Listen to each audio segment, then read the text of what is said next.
자, 스피드 종목 10 먼저 10가지 종목 체크해 보겠습니다. 이성웅 차장님의 픽을 볼까요? 웅진 싱크빅과 보령, 하나 머티리얼즈, LS, 효성 첨단 소재 이렇게 5가지를 먼저 소개해 주셨고요. 길건우 대표의 픽은 키움증권, SK텔레콤, 두산바켓, 롯데칠성, DY파워 이렇게 10가지가 준비되어 있습니다. 시청자 여러분들은 이 10가지 종목 가운데 어떤 종목이 눈에 띄시나요?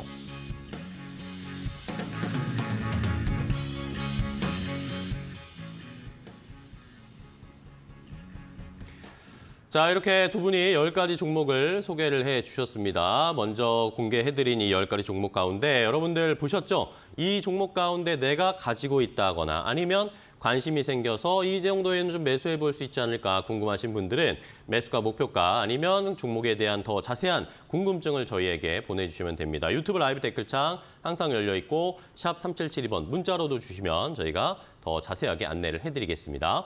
자, 그럼 바로 시작을 해보겠습니다. 오늘 이성웅 차장님의 첫 번째 종목부터 시작을 해볼까요? 첫 번째 종목은 웅진 싱크빅. 웅진 싱크빅. 예, 교육업종을 좀 갖고 좋습니다. 와봤는데, 뭐 교육업종도 마찬가지고 우리나라 이제 내수 전체적인 업종도 이 어떤 해외 시장 쪽에서 진출에 대한 부분이 이제 종목별로 선별할 수 하는 그런 기준으로 좀 가고 있는 현재 상황인데, 네. 교육업종도 마찬가지인 것 같습니다. 어떻게 보면은 특히 이제 영유아 쪽에서를 대상으로 이 제품에 대한 해외 수출에 대한 부분을 이 교육업체들이 타깃으로 좀 많이 하고 있는데, 그 중에서 가장 웅진 싱크빅이 앞서 나가 있는 걸로 좀 판단이 되고 있고요. 네. 또 또 연내에는 이제 디즈니 IP를 활용한 이 신규 시리즈가 출시할 예정이기 때문에 이 어느 국가에서도 이 웅진 싱크빅의 제품을 이용할 수 있는 구조로 가는 현재 상황을 봤을 때는 실적에 대한 기대감을 좀 가져가도 괜찮지 않을까라고 좀 생각이 되고 있고요. 특히 이제 스마트올이라는 AI 기술을 활용한 이 개인 맞춤형 제품에 대한 수요는 우리나라부터 좀 시작을 하고 있는 상황인데, 이 스마트올 같은 경우에는 최근에 좀 몇 년 동안 본다고 하더라도 단가를 올리지 않았기 때문에 이 단가를 올리는 시점을 기초로 마진은 계속 남을 가능성이 네. 크지 않을까라고 좀 판단되고 있습니다. 뭐 그렇기 때문에 교육 업종에 대한 어떤 매수에 대한 관심이 있었을 때는 웅진 싱크빅이 적당하지 않을까라고 좀 판단되고 있고요. 증권사도 목표 주가를 3,000원 후반까지 제시를 하고 있습니다. 네, 좋습니다. 웅진 싱크빅을 첫 번째 종목으로 이성웅 차장님이 소개를 해주셨는데요. 자, 유튜브에서 라이브 댓글창에 계속 많은 분들이 지금 댓글을 달아주시는데, 박루시 님이 이성웅 차장님 요즘 시장이 너무 어려운 것 같아요. 이렇게 이성웅 차장님까지 시장이 어렵다고 얘기하면 진짜 어려운 것 같다라고 이야기를 하시면서 워낙 진중하게 시장을 평가해 주시니까 좀 더 힘내서 다시 종목을 소개해 주시면 감사하겠습니다. 자, 이번에는 길 대표님의 첫 번째 종목 뭘까요? 네, 키움증권입니다. 키움증권. 네. 증권주 괜찮을까요? 네, 증권주들이 뭐 괜찮다 나쁘다를 따지는 것보다는 네. 최근 들어서 어찌됐건 이제 시장에서 다 안 좋잖아요. 네. 그러면 상대적으로 뭐가 조금 더 나을까 또는 뭐가 조금 더 안전할까를 저는 최근 들어서는 조금 선택을 하는 게 뭐 방법 중에 하나가 되지 않을까라고 판단이 되고 있고요. 그다음에 증권사 같은 경우에는 저희가 흔히 얘기하는 브로커리지, 뭐 매매, 수수료 로 어찌됐건 많은 부분을 차지하고 있는데, 키움증권 같은 경우에는 브로커리지가 또 차지하고 있는 비중이 타 증권사들에 비해서 굉장히 좀 높습니다. 그쵸. 근데 지금 3분기 실적도 굉장히 좋을 것으로 예상이 돼요. 브로커리지 수입도 작년 동기 대비하면 31% 정도 증가하게 나올 것으로 예상이 되는데, 이게 3분기 초까지 사실은 국내 시장이 굉장히 좋았었거든요. 그래서 이게 그대로 반영이 되지 않을까라고 판단하고 있고요. 또 반대로 그럼 그 4분기 이후는 괜찮을까도 한번 고민을 해봐야 되는데, 네. 좀 뭐 반도체나 다른 섹터들이 어찌됐건 회복하는 게 지금 보이고 있잖아요. 그렇다라고 하면 하반기 때는 또 다시 시장이 또 회복한다라고 하면 브로커리 수입 자체도 또 같이 올라가지 않을까라고 판단하고 있고, 그다음에 증권사들도 요새 PF에 대한 불안감은 떨칠 수 없는데, 네. 사실은 PF 관련 충당급 적립하고 기존에 투자했던 것도 채권 투자했던 거 평가손실 증권사들 굉장히 많거든요. 근데 이게 또 타 증권사 대비해서 제일 낮습니다. 네, 그래서 순이익 전망치 또한 타 증권사에 비해서 높게 나올 것으로 예상하고 있고요. 그다음에 이제 찬바람 불 때는 배당 얘기하는 것처럼 네. 증권사들도 안전하게 배당도 주니까 조금 안전하게 대응하시면 좋을 것 같습니다. 네, 좋습니다. 키움증권 첫 번째 종목으로 길 대표님은 어쨌든 안정적으로 좀 우리가 수익 챙길 수 있는 종목으로 소개해 주신 의미로 키움증권을 주셨습니다. 자, 이번에는 이성욱 차장님의 두 번째 뭘까요? 보령을 한번 보령. 갖고 왔는데 먼저 제약 바이오 특히 뭐 제약 업체들에 대한 관심이 시장과 시장에 대해서 이제 역으로 좀 많이 좋았었던 상황이었는데 이 보령 같은 경우도 8월 초에 이 추천했던 주가가 이 10월 초에는 이제 10만 원을 넘어섰던 그런 상황인데요. 최근에 며칠 동안 이제 조정을 받는 그런 구간에서는 한번 매수 관점 접근해도 괜찮지 않을까라고 좀 생각이 되고 있고 특히 이제 이 보령제약 같은 경우에는 그 전에는 어떤 이제 고혈압 또 항암 쪽에서의 제품에 대한 부분이 약간은 좀 이 매출에 좀 많이 차지했지만 최근에는 당뇨나 또 이제 중추신경계 같은 CNS 상품 쪽으로의 이 포트폴리오를 넓히고 있습니다.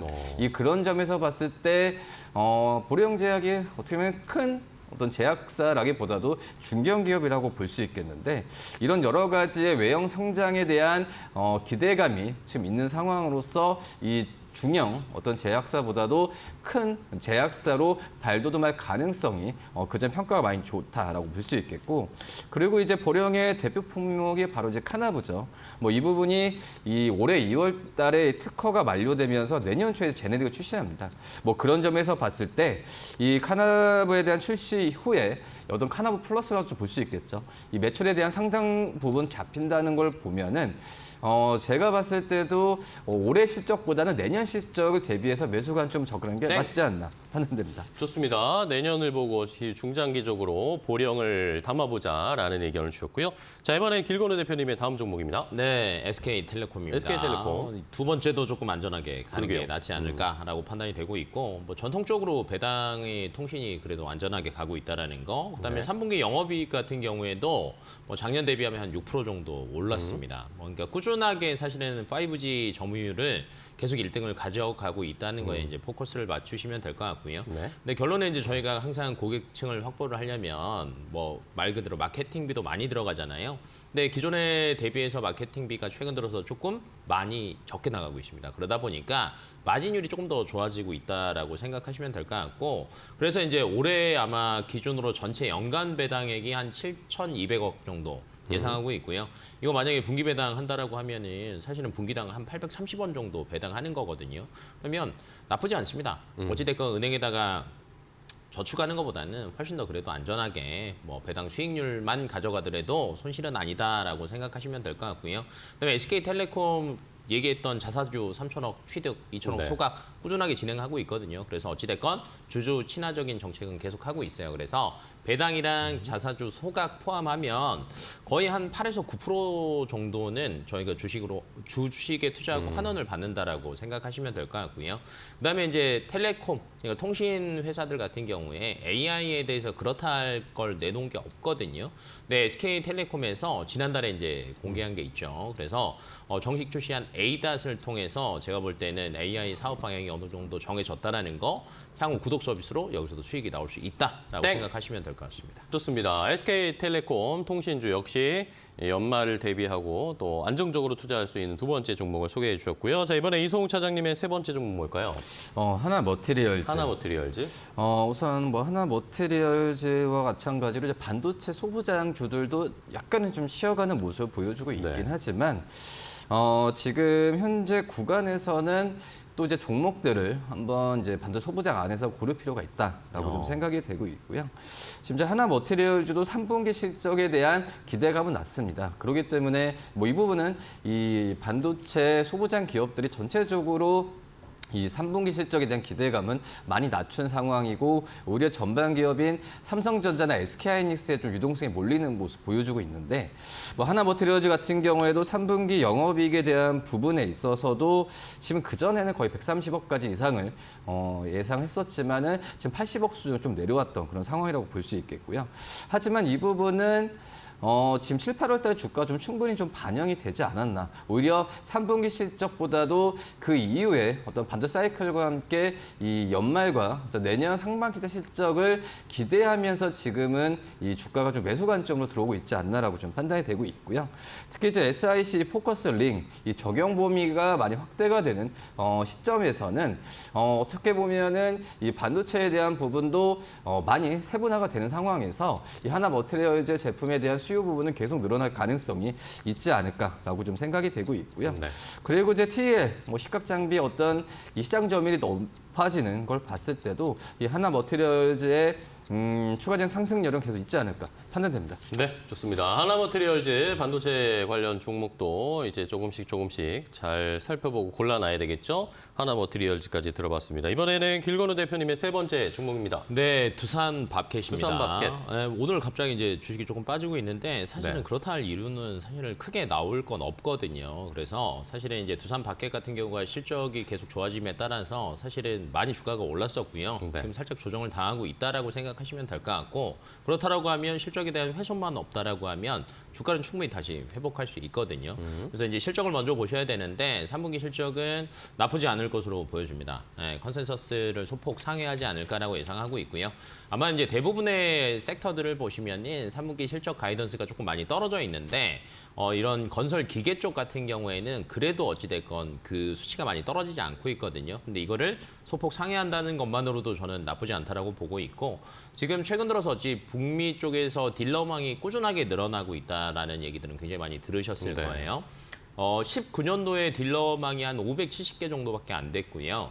작년에가 823개였거든요. 근데 올해가 900개가 또 넘어갑니다. 무슨 말이냐? 수요도 열심히 따라줘야 되겠지만 결론은 팔 수 있는 그 팔로가 굉장히 많아야 그걸 또 그렇죠. 빨리빨리 매출로 반영을 할 수 있거든요. 그래서 그런 쪽에서 본다라고 하면 북미 시장 지배력은 여전히 공고하게 가져갈 수 있을 것으로 보고 있고 그다음에 이제 저희가 이제 딜러 재고도 항상 체크를 합니다. 수요가 어느 정도 탄탄하게 가고 있느냐를 보는데 3분기에도 여전히 한 2.4개월 수준입니다. 그러니까 타이트하게 굉장히 잘 가고 있다라는 거. 그다음에 최근 들어서 북미 비주거용은 이미 많이 회복을 했는데 주거용이 회복을 못 했거든요. 근데 8월 달에 주택 건축 허가를 보니까 전월 대비해서 또 6.8% 정도 조금 올라가고 있습니다. 땡!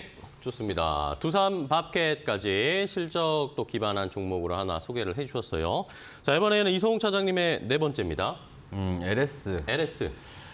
우선 LS 같은 경우에도 주가가 좀 8월 때부터 좀 힘들었던 그런 상황인데 네. 최근에 그 LS의 어떤 수주 잔고를 본다고 한다면 이 LS에 대한 어떤 관심은 계속해서 지금 주가 떨어질 때는 가져야 되지 않을까라고 판단되고 있고요. 지금 이제 유럽 테넌트 프로젝트를까지 합치면은 4조 원 수주가 되고 있는데 지금 이제 이 부분이 아니라 지금 대만에서도 수주가 있고 대만에서의 1차 계약 수주뿐만 아니라 2차 계약에 대한 이 금액 같은 경우에도 이 해적 케이블 규모가 3조 원 가까이 되거든요. 뭐 그런 점에서 보면은 이 LS의 수주 잔고에 대한 증가 속도는 계속 일어날 가능성이 크다라고 판단되고 있고요. 뭐 우리 그 대만이나 유럽뿐만 아니라 해외, 뭐 미국 그리고 우리나라 안에서도 수주에 대한 수요는 너무 지금 예상보다는 좀 높게 많이 나와주고 있기 때문에 뭐 그거에 대한 부분을 주가가 충분히 반영하지 못하고 있지 않나라고 좀 생각이 되고 있고요. 지금 LS 같은 경우는 어떤 지주회사로서 뭐 자회사들의 이 사업 방향 그리고 실적에 대한 부분이 주가로도 실적도 많이 연결이 되고 있는데 네. 특히 이제 LS가 지금 LNF 합작법인 설립을 하면서 지금 전구체에 이 사업에 진출하고 있습니다. 뭐 그렇기 때문에 어떤 뭐 자회사를 통한 그리고 본업에 대한 사업뿐만 아니라 새로운 신사업 쪽에서의 실적에 대한 기대감을 또 주가에 충분히 반영할 시기가 올 수 있다라고 지금 판단이 되고 있어서 LS를 좀 매수 관점으로 좀 말씀을 드리도록 하겠습니다. 네, 알겠습니다. LS도 지금 좀 가격 조정을 받고 있는 상황, 눌려 있을 때 매수를 해보자라는 의견을 주셨고요. 자, 다음 길건우 대표님의 네 번째 종목입니다. 네, 롯데칠성입니다. 롯데칠성. 네, 먹는 거는 그래도 사실은 실적만 나온다라고 하면 안전하게 갈 수 있거든요. 근데 그 중에서 이제 롯데칠성 같은 경우에는 잘 팔리는 효자 종목이 두 개가 있습니다. 우선 제로탄산. 네, 잘 팔리고 있고요. 그다음에 이제 세로주가 어마어마하게 팔렸더라고요. 한 1,000억 정도 이제 팔려서 뭐 독자 브랜드로 키운다 이런 얘기들까지 나온다는 것 자체가 판매 쪽에서 굉장히 탄탄하게 가고 있다라고 생각하시면 될 것 같고요. 그다음에 이제 4분기부터 필리핀 자회사가 연결 편입돼서 들어옵니다. 근데 이제 기존의 필리핀 자회사에서 매출이 한 1조 정도 됐어요. 나쁘지 않아요. 근데 영업이익률이 2% 정도밖에 안 됐거든요. 근데 이제 자회사로 편입을 하면서 완전히 편입을 하면서 아마 내년도에 한 6%, 내후년도에는 8.5% 정도까지 꾸준하게 아마 영업이익률을 끌어올릴 수 있지 않을까라는 기대감도 있고요. 그러다 보니까 현지에서 바로 직접적으로 생산을 해서 판매까지 가능한 판로가 이제 아예 안전하게 된다라고 생각하시면 될 것 같아요. 그러다 보니까 최근 들어서 이제 뭐 음식료나 이런 것들을 보면 내수만 바라보는 게 굉장히 많았었는데 네. 그러면 사실은 주가가 굉장히 잘 가는 게 어렵습니다. 근데 최근 들어서는 우리나라 음식료 업종들이 해외에서의 매출 증가율이 굉장히 높습니다. 근데 롯데칠성 같은 경우에도 해외 매출 비중이 작년에 12% 정도였는데 올해 한 3% 정도 증대될 것으로 예상이 되고 있고요. 내년에 38% 정도까지 확대 예상합니다. 그렇다라고 하면 거의 2배 이상 증가하는 거거든요. 네. 그러면 아마 내년에 대한 기대감 때문에 연말부터는 주가가 조금 상승 탄력을 받을 수 있다라고 보시면 될 것 같고 11월에 또 신제품 효과도 있습니다. 클라우드. 땡! 클라우드까지 말씀을 해주셨어요. 자, 음식료 업종, 실적 기반한 음식료 업종도 저희가 잘 살펴봐야겠습니다. 롯데칠성까지 소개해 주셨고 다음 이성욱 차장님의 5번째는 뭐죠? 효성 첨단 소재. 효성 첨단 소재. 효성 첨단 소재 주가도 오늘도 좀 많이 좀 떨어지고 있는 상황인데 이 정도 수준에서는 한번 좀 매수 관점은 담아봐야 되지 않을까. 좀 가져는 게 맞지 않을까 네. 판단되고 있고요. 역시 뭐 타이어 코드나 여러 가지 부분에 있어서 실적에 대한 우려감은 상반기 때부터 좀 있었지만은 이제 하반기 때 또 연말 또 내년으로 가서는 이 부분은 개선될 가능성이 굉장히 좀 크다라고 좀 생각이 되고 있고요. 뭐 미국과 유럽 쪽에서 타이어 코드 수요가 좀 부진하면서 이 효성 첨단 소재도 중국 쪽에서의 오히려 중국 시장을 겨냥한 부분이 우리 좀 효과를 발휘할 가능성이 3분기가 아니라 4분기 때 실적으로 확인되지 않을까라고 좀 생각이 되고 있고요. 다만 이제 중국 시장 쪽에서는 약간의 좀 저가 쪽에서의 시장 쪽을 공략해야 되기 때문에 어떤 마진의 개선이 큰 폭으로 나온다는 것보다도 매출액에 대한 증가 기대감을 좀 가져가도 괜찮지 않을까라고 좀 생각이 되고 있고요. 역시 미국과 유럽에 대한 수요에 대한 개선 기대감은 계속 있죠. 이 부분이 얼만큼 이제 시적으로 잡히는 게 빨라지냐 이 부분이 좀 관건이지 않을까라고 생각이 되고 있고요. 그리고 이제 효성 첨단 소재의 주가에 어떤 가장 영향을 미치는 게 바로 탄소 섬유라고 좀 볼 수 있겠는데 네. 이 탄소 섬유에 대한 그 성장성은 굉장히 좀 좋은 현재 상황이고 좋다는 부분 같은 경우가 이 효성 첨단 소재가 생산 능력을 많이 키우고 있습니다. 올해 같은 경우는 9,000톤에서 2년 후에는 2만 톤을 올린다는 그런 계획을 밝히고 있기 때문에 이 탄소 섬유에 대한 뷰는 변하지가 않는다 이렇게 말씀드립니다. 땡! 좋습니다. 효성 첨단 소재까지 소개해 주셨고요. 바로 이제 길 대표님의 5번째 종목으로 갈게요. 네, DY 파워입니다. DY 파워. 네, 앞에서 이제 두산 바켄 얘기했고, 뭐 HD 현대 건설기계나 뭐 이제 건설기계가 사실은 뭐 실적이 꾸준하게 증가한다라는 거는 대부분 알고 계실 거고요. 건설기계나 장비 쪽이 잘 가면 거기에 들어가는 여러 가지 기자재 업체들도 잘 갈 수밖에 없는 구조고요. DY 파워 같은 경우에는 국내 1위 건설 장비용 유압 실린더 제조업체입니다. 그러니까 이제 건설 장비에는요 유압 실린더가 무조건 거의 들어간다라고 생각하시면 될 것 같고 전체적인 매출 비중을 보더라도 굴착기에 들어가는 게 70%입니다.